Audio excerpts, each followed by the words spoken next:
नमस्कार, मैं हूं राहुल शर्मा। आप देख रहे हैं SP9 न्यूज। स्वागत है आप सभी का आज के इस खास प्रोग्राम में। आज प्रोग्राम की शुरुआत हम यहां पर कर रहे हैं यशवंत सिन्हा से। देखिए, राष्ट्रपति चुनाव से पहले यशवंत सिन्हा का चुनावी मैदान में उतरना ये बीजेपी के लिए बेहद बड़ी बात है। बीजेपी को झटका लग रहा है क्योंकि यशवंत सिन्हा के चुनावी मैदान में उतरने से ये जरूर माना जा रहा है कि वो द्रौपदी मुर्मू को कड़ी टक्कर दे सकते हैं।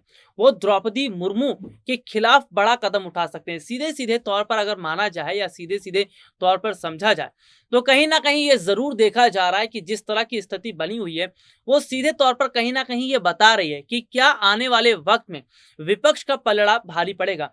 यशवंत सिन्हा कैसे विपक्ष में रहते हुए द्रौपदी मुर्मू पर भारी पड़ रहे हैं, जबकि एनडीए की बात करें तो वो तो खोलकर कह रहे थे कि हमारी जीत तो तय है। द्रौपदी मुर्मू कह रही थी कि उनकी जीत तय है, उनका जीतना तय है। खुलकर इस तरह की बात तो करना, लेकिन दूसरी तरफ पर्दे के पीछे रहकर आप विपक्ष से लगातार समर्थन मांग रहे हैं। ममता बनर्जी से समर्थन मांग रहे हैं, झारखंड के सीएम से समर्थन मांग रहे हैं। तो सीधे तौर पर देखा जा रहा है कि जो यहाँ पर विपक्षी पार्टियों की बात हम कर रहे हैं, विपक्ष लगातार जिस तरह का काम कर रहा है, क्या विपक्ष की यही एकजुटता है जो यशवंत सिन्हा को जीत दिलाएगी।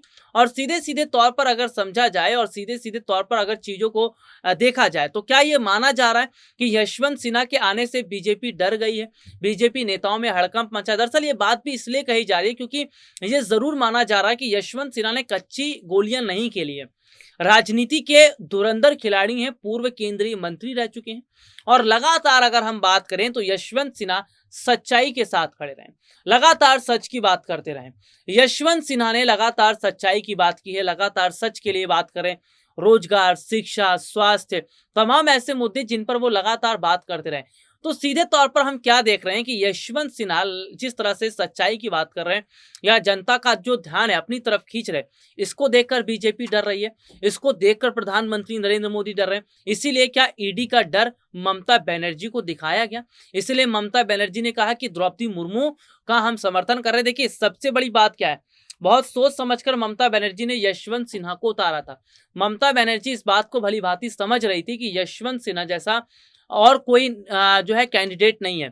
यशवंत सिन्हा वो बहुत बड़ी टक्कर द्रौपदी मुर्मू को दे सकते हैं। और सीधे सीधे तौर पर क्या देखने को मिला कि बहुत बड़े हद तक जो स्थितियां बनी है राष्ट्रपति चुनाव से पहले, वो ये बता रही है कि इस बार विपक्ष सत्ता पक्ष पर हावी हो गया है। क्योंकि विपक्ष की तरफ से लगातार जो रणनीतियां बनाई गई हैं, विपक्ष की तरफ से जो लगातार गेम खेला गया है, वो बता रहा है कि विपक्ष की एकजुटता। देखिए, जो एक ताकत होती है ना, एक अकेली लकड़ी को तो कोई भी तोड़ लेगा, लेकिन 10 लकड़ियों को आप तोड़कर दिखा दीजिए, बिल्कुल आसान नहीं है। सीधे तौर पर हम क्या देख रहे हैं कि आज विपक्ष एकजुट खड़ा है, जिनमें अखिलेश यादव, शरद पवार, राहुल गांधी, तमाम और विपक्षी नेता जो यशवंत सिन्हा का सपोर्ट कर रहे हैं, यशवंत सिन्हा का समर्थन कर रहे हैं। और इसे ही तो देखकर बीजेपी के नेता आज परेशान होते नजर आ रहे हैं, बीजेपी में हड़कंप है। हालांकि अगर हम बात करें, द्रौपदी मुर्मू कभी झारखंड जाती हैं, कभी बिहार जाती हैं, कभी यहाँ का दौरा, कभी वहां का दौरा, कभी ममता बनर्जी को फोन तो कभी किसी विपक्षी पार्टी के नेता को फोन, लगातार यही चल रहा है। देखिए, हम क्या कह रहे, ये बताने की कोशिश कर रहे हैं क्या जल्दबाजी कर दी है बीजेपी ने द्रौपदी मुर्मू को उतारकर। सीधे तौर पर अगर देखा जाए तो द्रौपदी मुर्मू जो है, देखिए, वो आदिवासी समुदाय से आते हैं। आदिवासी समुदाय का बड़ा जो तबका है वो हमारे देश में है, महिला भी है। ये सोचकर बीजेपी ने उन्हें उतार दिया। लेकिन विपक्ष की एकजुटता देखकर और सामने में यशवंत सिन्हा जैसे प्रतिद्वंदी को देखकर बीजेपी थर-थर कांप रही है। आप यशवंत सिन्हा को ईडी का डर नहीं दिखा सकते, आप यशवंत सिन्हा को एनसीबी का डर नहीं दिखा सकते। यशवंत सिन्हा के पास ऐसी ऐसी जानकारियां हैं, या यशवंत सिन्हा खुलकर देखिए, अभी हाल ही में कुछ समय पहले उनका इंटरव्यू आया था जिसमें उन्होंने कहा था कि उनसे बहुत बड़ी गलती हो गई। दरअसल 2014 की अगर हम बात कर रहे हैं तो 2014 में जो लोकसभा चुनाव हुआ, उस वक्त बीजेपी के तमाम बड़े नेताओं की बैठक हुई थी। इस बैठक में क्या देखने को मिलता है कि जो विपक्ष था वो एकजुट हुआ और सीधे तौर पर विपक्षी पार्टियों ने जिस तरह से एकजुटता दिखाई, और विपक्ष लगातार ये कह रहा था माफ कीजिएगा, उस वक्त मैं बीजेपी की बात कर रहा था। बीजेपी के तमाम बड़े नेताओं की बैठक हुई और बीजेपी नेताओं की तरफ से जो हामी भरी गई थी वो पीएम मोदी को लेकर भरी गई थी। उसमें यशवंत सिन्हा भी थे। यशवंत सिन्हा ने कहा था कि हाँ, मोदी को प्रधानमंत्री बनना चाहिए। जिस तरह मुख्यमंत्री रहते हुए उन्होंने गुजरात में काम किया, जिस तरह से उन्होंने मुख्यमंत्री रहते हुए काम किया है, तो ये तमाम चीजें, तो सीधे तौर पर क्या देखा जा रहा है, सीधे तौर पर यह देखा जा रहा है और माना जा रहा है कि वाकई जो स्थिति बनी थी, यशवंत सिन्हा कहते हैं कि उनसे और तमाम बीजेपी के जो बड़े नेता थे उनसे गलती हो गई मोदी को चुनने में। उन्होंने कहा कि मोदी को नहीं चुनना चाहिए था। हालांकि अगर बता दें, अटल बिहारी वाजपेयी नहीं चाहते थे कि मोदी को वो बड़ी जगह मिले। अटल बिहारी वाजपेयी मोदी के खिलाफ थे, लेकिन यशवंत सिन्हा, मुरली मनोहर जोशी, लाल कृष्ण आडवाणी, तमाम ऐसे नेता जिन्होंने कहा कि नहीं, मोदी को मौका दिया जाना चाहिए, मोदी पर भरोसा करना चाहिए। इसे किस्मत कह सकते हैं, लक कह सकते हैं। अगर और भी नेता विरोध करते तो शायद मोदी देश के प्रधानमंत्री नहीं होते। तो यहाँ पर देखा जा रहा है कि यशवंत सिन्हा अभी हाल ही में जब इंटरव्यू दे रहे थे तो उनका दर्द झलक पड़ता है। उनका कहना है कि बहुत बड़ी गलती वाकई उनसे तो हुई है, बीजेपी के और नेताओं से हुई है, लेकिन अब ये गलती तो सुधारी नहीं जा सकती। गलती हो गई तो हो गई।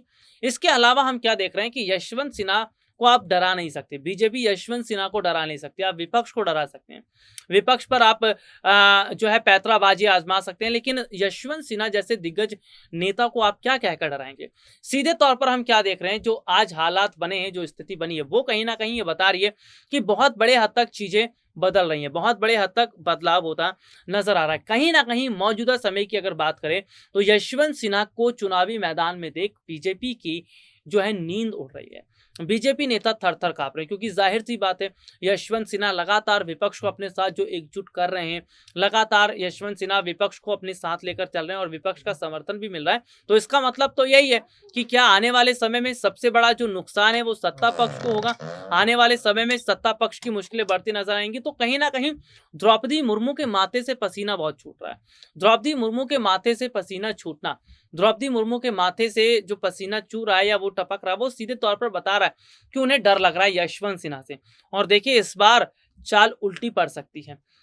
खरगोश और कछुए की कहानी तो आपने सुनी होगी। कछुए और खरगोश की जो रेस होती है उसमें आखिरकार कछुए की जीत होती है। भले ही कछुआ बहुत धीमी चाल चलता है, लेकिन धीमी चाल चलते चलते आखिरकार वो रेस को जीत लेता है। खरगोश जो बहुत तेज से दौड़ता तो है, लेकिन आखिरकार थक जाता है, सो जाता है और जीत नहीं पाता। तो बीजेपी आज जरूरत से ज्यादा ओवर कॉन्फिडेंस हो चुकी है। बीजेपी जरूरत से ज्यादा जो ओवर कॉन्फिडेंस दिखा रही है, कहीं ये ओवर कॉन्फिडेंस उन्हें भारी ना पड़ जाए। हालांकि सीधे तौर पर देखा जा रहा है कि बीजेपी की तरफ से लगातार ये कहा जा रहा है कि हमारी जीत तो वहां तय है, यहाँ तय है, और क्या वाकई तय होनी है। हालांकि बीजेपी इस बात पर पूरा जोर दे रही है कि विपक्ष को तोड़ दिया जाए। विपक्षी पार्टियों की एकजुटता देखकर सत्ता पक्ष के होश उड़ने, जाहिर सी बात है, क्योंकि यशवंत सिन्हा जब नॉमिनेशन फाइल भर रहे थे तो उस दौरान देखने को मिला था तमाम बड़े जो नेता थे विपक्षी पार्टी वो मौजूद थे।